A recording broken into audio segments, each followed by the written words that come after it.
जुडो जे Hareem garden में civil society तरफां पानी जे कुदरती लंघन पराण ढोरो हाकड़ो ढोरो तां कब्जा हटाइण लाइ कॉन्फ्रेंस कोठाई वई। तकरीब में जिले मीरपुर खास जे मुख्तलिफ सियासी समाजी धुरिन जे अॻवाननि ऐं शहरिन वरी अंग में शिरकत कई। उन मौके ते तकरीब के खिताब कंदे अॻवाननि काज़ी रहीम बख्श साद, मोहम्मद बख्श कपरी, अयूब खोसो, हाजी राशिद कायम खानी, अयाज खोसो, जलील उनड़, शिराज बलोच, मुमताज खोसो ऐं ॿियनि चयो त जुडो तालके मां गुज़रंदड़ पानी जे कुदरती वहकरनि पुराण ढोरो ऐं हाकड़ो ढोरो ते कब्ज़ा करे फितरत सां वॾे हथ चुरांद कई वई आहे।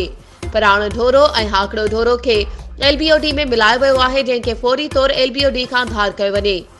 जुडो टंडोजान मोहम्मद डिघड़ी शहरनि मां गुज़रंदड़ पुराण ढोरो ते थियल कब्ज़नि खे फौरी तौर ते हटायो वञे। जमड़ाऊ केनाल मां सामारो रोड वटां क़दीमी नसीर छंडण ते जेके कब्ज़ा कया विया आहिनि उन्हनि खे बि फौरी तौर हटाए क़दीमी नसीर छंडण खे बहाल कयो वञे। वधीक ख़बरुनि ऐं अपडेट्स जे लाइ असांजे चैनल खे सब्सक्राइब कयो ऐं हा, बेल आइकन खे प्रेस करणु न विसारिजो त जीअं असांजी हर नई अचण वारी वीडियो तव्हां ताईं पहुचे।